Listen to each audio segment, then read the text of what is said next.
Well, we are coming up on the 5th anniversary of a historic storm which knocked out power for nearly half of Omaha. On our 5th and final day of First Alert 6 Storm Week, meteorologist Jade Steffens tells us the story of that night and lessons learned. It was late July 9th, 2021, when a storm brought wind gusts up to 96 miles an hour, tying the strongest ever recorded at Epley Airfield. It was the strength of a Category 2 hurricane, bringing down trees and power lines that lasted for days.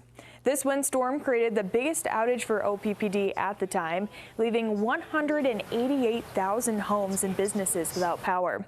Dozens of traffic lights were down and out. Power poles broken, tree debris everywhere. The city opened up debris drop-off sites to collect the extensive damage. Many people were left without air conditioning in the July heat as highs reached the 80s in the following days, as out-of-state utility crews joined nearly 1,000 workers in the city to restore power. About 80% of customers had their power back after 2 days. Months later, OPPD came out with a report on its response, finding successes and lessons learned.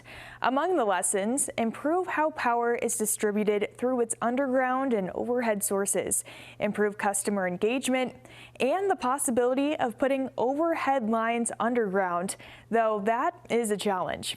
It also looked to bring advanced metering options to better analyze storm situations, and that improvement is now happening. For First Alert 6, I'm meteorologist Jade Steffens.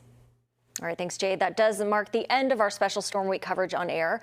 Our weather team broke down everything from severe weather myths to how water temperatures thousands of miles away impact how much rain we get here. If you want to get caught up, you can find all those stories on our website and our news app.